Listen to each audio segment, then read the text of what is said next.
Hey Aquarius, Ali from Indigo Ascension. We're going to be doing your weekly quick read for December 7th through to the 13th. Now, I wanted to do something a little bit different this week, something that would reflect the 2020 retrograde journey that has been, and certainly we are all at a unique crossroads, a karmic crossroads between ecliptical cycles.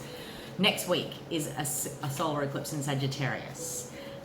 The last solar eclipse we had this year was back in June, on June the 21st, which was a solar eclipse in Cancer. Now, the Cancer-Capricorn ecliptical cycle lasted for 2 years, between 2018 into 2020. This new ecliptical cycle, which is led by Gemini in the North Node and Sagittarius in the South Node, spans until 2022. So hence, the last solar eclipse closed off the Cancer-Capricorn cycle in June. This next one is kicked off by Sagittarius, okay? So since June, many of us have been at the karmic crossroads, tempted to repeat karma, if you like, dip back into old ways of being, doing, responding, reacting. It's been a powerful opportunity to actually get in touch with what we would deem is our manifestation core and center. We are always manifesting, Aqua. We are always creating, and certainly each of us is very, very familiar with the way in which life can change. Life is certainly very different to what it was this time last year. However, we're all very familiar with how these storylines play out. Life can look different on the surface, new faces, places, careers, relationships, living circumstances, yes. But why do I keep coming up against the same brick walls, the same feelings, fears, perceptions? What is the purpose of repeating patterns and karma? Perhaps it is all intrinsically linked into our relationship with intuition and our relationship with manifestation.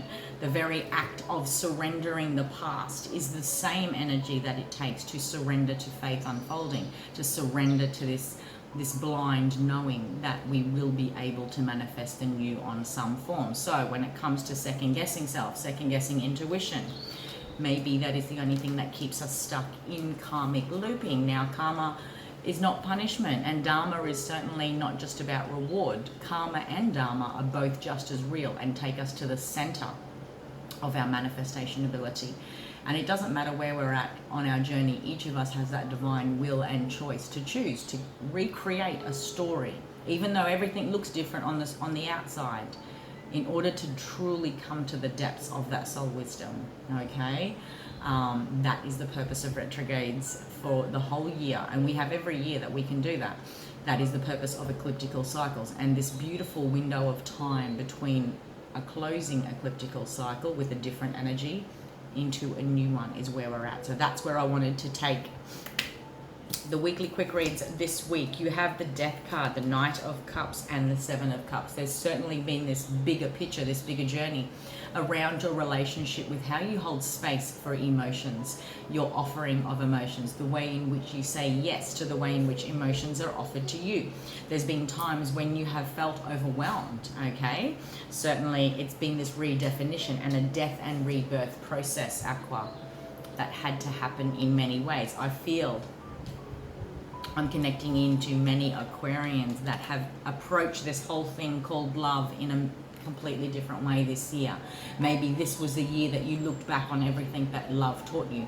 Maybe this was the year you tried again. Take it however it resonates. I feel very strongly I'm connecting into Aquarians that have been very disciplined and focused on the higher view. Now, that's not just blind optimism and faith. It certainly is this powerful reinforced connection with your higher self, with higher knowing, with the visions unfolding thanks to the upgraded third eye and crown chakras, okay?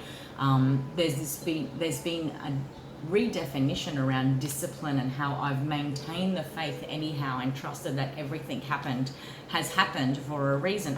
Interesting, you've got the Knight of Wands underneath the deck, and I feel I'm connecting to many Aquarians that in one way or another, perhaps the last several years. Now, you guys led the South Node 2016 to 2018. So I actually want to take you guys back then as far as your healing journey, maybe some things happened, some massive endings had to happen, major boundary lines had to be put in place. This new evolution of this version of you was being born due to circumstances that were happening back then. Yeah, this is how ecliptical cycles work, Aqua. Now, even more so, just like Capricorn, they've been in massive conjunctions just this year, just like you have and will be, okay? We're entering the age of Aquarius. There's this new way of doing things, this new way of even seeing things, seeing the world, seeing possibilities, seeing our past. And perhaps, Aqua, for most of your life, you felt like an outsider because of the way you have successfully been able to just hold space for disassociation in a very healthy way. But how did it get in the way of your emotions? How did it get in the way, being safe up there, compared to having to ground it down into reality, having to ground it down in trying again, letting go of that past experience? There's something here that's weaving a story. A deep metamorphosis had to happen, Aqua, in the realms of emotions, and not just your experience of emotions, but this giving and receiving, and how perhaps you've always felt overwhelmed in one way or another, where there was certain levels of vulnerability felt like danger zones, is what I'm feeling intuitively here. This is what has taken you on this metamorphosis. 50-50 across the board with all of the zodiacs in these karmic crossroads that I'm doing for the ecliptical cycles, okay? Many do seem to be repeating and will be repeating patterning so that they ingrain deeper wisdom. Others still look like they have deeply ingrained a lot of wisdom, and they're taking that to the next level of self, next level of experience. There is no better than or worse than. There is simply getting to that aha point, because it is when we get there, we're no longer triggered. We're no longer perceiving the past in the same way. We're no longer looking at self in the same way. We've developed a whole new consciousness expansion, yeah? That's the purpose of wisdom integration. So it is just as valuable to repeat karma in that sense, so that, because we all deserve to have that aha moment in self where we can authentically connect to self, and that in itself is freedom. I feel I'm connecting into many Aquarians that have used this year to really get to the core, and if that's not the case, you have taken and like actively taken yourself to that next stage already. Does it mean it's been amazing and interesting? No, but I feel like you like uniquely will know what I'm talking about. You have tested yourself as far as emotional vulnerability. You have journeyed into a whole new way of holding space for it, viewing it out of this time of where non-committal energy was the safest option for you. Like I said, that high D, high vibe 5D view that Aquarians are so used to can also safely keep us disconnected from the reality of having to face it here on the ground, whether it is emotional authenticity, expression, allowing situations to play out so that we're feeling it on every level in that regard. This was about upgrading your intuition, more importantly, your relationship with higher self. I do want to pull a crystal card as well. Sorry, Aqua. That's the problem with recording on Mondays, is I have a little person in the background. So I'm going to pull the crystal card for you guys to finish off your reading. Knight of Cups. Malachite. You know, when I think of malachite, the crystal, I think it's the stone that gets us from here to here. Like, it's a powerful transformation stone. Malachite, change, journeys, healing, timeless wisdom. Yeah?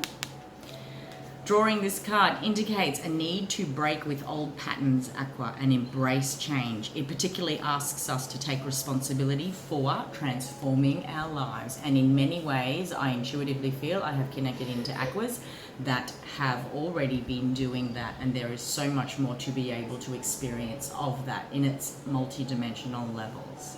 That was your karmic crossroads readings as we approach a new ecliptical cycle, Aqua. I hope you got something out of that. If you'd like to book a personal reading with me, you can do so at the link above, which will take you to the Indigo Ascension shop.